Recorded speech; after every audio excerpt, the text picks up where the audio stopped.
क्षमा दया कलेना बोलेना आदम नक्षति आयु बल स्मृति 12:2-1 दान स्कंद দ্বিতীয় অধ্যায় প্রথম শ্লোক আত্মা বস্তু কলিযুগ প্রাক পাব ধর্ম সত্য হোস মানে পবিত্রতা क्षमा दया आयु बल स्मृति आत्मा बस्तु कलिजुगर মানুহৰ প্ৰাক পাব গতিকে সব কৰ্ম কলিযুগৰ মানুহে কৰিব নোৱাৰিব সেইকাৰণে প্ৰশ্ন কৰোঁতে ভগৱানে কৈছে উপায় যিটো দিবা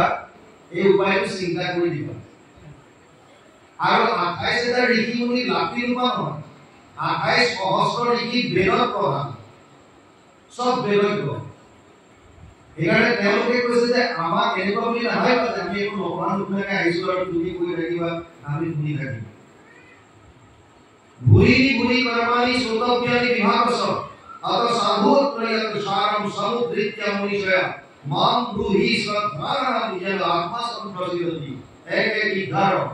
प्रथम श्लोक प्रथम अध्याय 11 নম্বৰ শ্লোকত কৈছে হে মুনি বিভিন্ন কৰ্মৰ কথা শাস্ত্ৰত কৈছে কৰবাত কৈছে যাগ যজ্ঞ পূজা পাতল কৰবাত কৈছে জপ তপ তীৰ্থ কৰবাত কৈছে দান দক্ষিণা কৰবাত কৈছে ধ্যান ধাৰণা সমাধি আচলতে কৰি কি সেইকাৰণে তুমি শাস্ত্ৰৰ হাৰটো উদ্ধাৰ কৰি আমাক কোৱা কি কৰিব লাগিব তাৰপিছত খুব তুমিয়ে কোৱা আৰম্ভ কৰিছে প্ৰথমে ক্লিয়াৰ কৰি দিলে কলিযুগৰ মানুহে কি কৰা উচিত সবে পুংসাম পারো ধর্ম যত ভক্তি অভুক্সতে অহেতুকি অপ্রতিহত যেন আত্মা সংপ্রসিদ্ধতি 1:2-6 প্রথম স্কন্ধ দ্বিতীয় অধ্যায় 6 নম্বৰ শ্লোকতে খুব তুমিয়ে ক্লিয়াৰ কৰিলে কলিযুগৰ মানুহে কৰিবলগীয়া আটাইতকৈ শ্ৰেষ্ঠ কৰ্ম হৈছে কৃষ্ণ ভক্তি কিন্তু শৰ্ত দুটা বান্ধি দিলে প্ৰথমটো ক'লে অহেতুকি মানে নিষ্কাম ভাৱে হেতু থাকিব নোৱাৰে আৰু দ্বিতীয়টো ক'লে অপ্ৰতিহত মানে মাজত গেপ থাকিব নোৱাৰে নিৰন্তৰ আমি যে অধ্যায়ৰ দিশত কওঁ নিৰন্তৰে লাগি বোলা হৰি হৰি এই নিৰন্তৰ শব্দ অপ্ৰতিহতভাৱে কৃষ্ণ ভক্তি আৰু কোনো কামনা বাসনা নোহোৱাকৈ কৃষ্ণ ভক্তি এই দুটা যদি কৰিব পাৰো তেতিয়াহ'লে আমি পৰম আনন্দ লাভ কৰিব পাৰিম ভাগৱত আৰম্ভ হৈছে সংস্কৃত মূল ভাগৱত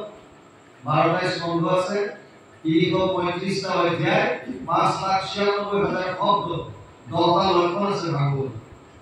অত্ৰ স্বৰ্গ বিসৰ্গস স্থানম পুষণম উদয়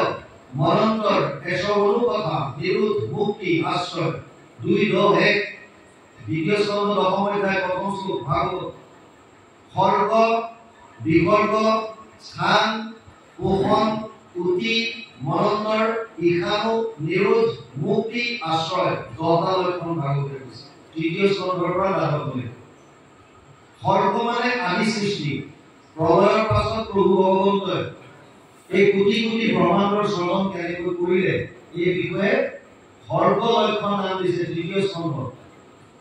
ব্ৰহ্মাদিৰ দ্বাৰা সৃষ্টিৰ যি বিস্তাৰ হ'ল বিকাশ হ'ল বিসৰ্গ নাম দিছে সেকেন্ডাৰী সৃষ্টি চতুৰ্থ স্কন্ধ লক্ষণ পঞ্চম লক্ষণ হৈছে স্থান ভূগোল আৰু খগোল বিভিন্ন স্থান গ্ৰহ নক্ষত্ৰ নৰক আদিৰ বিষয়ে পঞ্চম স্কন্ধত আপোনালোকে পাব ষষ্ঠ স্কন্ধ পোষণ লক্ষণ পোষণ কেনেকৈ ভগৱানে জীৱবিলাকক পোষণ কৰে তাৰ বিষয়ে জানিবৰ কাৰণে ষষ্ঠ স্কন্ধ দিছে অজামিল উপাখ্যান বৃত্তাপূৰ্বক চিত্ৰকেতু উপাখ্যান বিভিন্ন আখ্যানৰ দ্বাৰা সপ্তম আজি যিটো আমি আলোচনা কৰিম ইয়াৰ লক্ষণ হৈছে উতি উতি মানে বাসনা 15টা অধ্যায় আছে সপ্তম স্কন্ধত তিনি ধৰণৰ বাসনা আমাৰ আছে দৈবিক বাসনা আসুৰিক বাসনা আৰু মানৱীয় বাসনা দৈবিক বাসনাৰ কথা ক'বলৈ গৈ 5টা অধ্যায় প্ৰহ্লাদৰ চৰিত্ৰ লাগিছে যিটো আজি আমি আলোচনা কৰিম 5টা অধ্যায়ত আসুৰিক বাসনাৰ কথা ক'বলৈ গৈ হিৰণ্যকশিপু আৰু হিৰণ্যকশিপুৰ কথা আছে আৰু 5টা অধ্যায়ত মানৱীয় বাসনাৰ কথা ক'বলৈ গৈ বৰ্ণাশ্ৰম ধৰ্মৰ কথা কৈছে অষ্টম স্কন্ধ হৈছে মনন্তৰ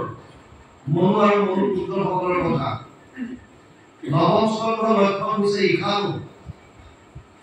চন্দ্ৰবংশ সূৰ্যবংশৰ যিমান ৰজা মহাৰাজাৰ কথা আছে এয়া আপোনালোকে নৱম স্কন্ধত পাব। দশম স্কন্ধ হৈছে লক্ষণ 335টা মূল ভাগৱতৰ অধ্যায়ৰ 90টা অধ্যায় আছে দশম স্কন্ধত। আটাইতকৈ ডাঙৰ স্কন্ধ তিনিটা ভাগ কৰিছে উদাহৰণ আদি স্বভাৱ মধ্যস্বভাৱ শেষৰ স্বভাৱ। একাদশ স্কন্ধ মুক্তি আৰু দ্বাদশ স্কন্ধ আশ্ৰয়। যদিও 10টা লক্ষণ ভাগৱতে কৈছে ভাগৱতৰ মূল উদ্দেশ্য এটাই আশ্ৰয় ক'ত ল'ম দ্বাদশ লক্ষণ দশম লক্ষণটো দ্বাদশ স্কন্ধত যিটো আছে মূল লক্ষ্য এটা জীৱই আশ্ৰয় ক'ত ল'ব দশম অৰ্থ বিশুদ্ধাৰ কাম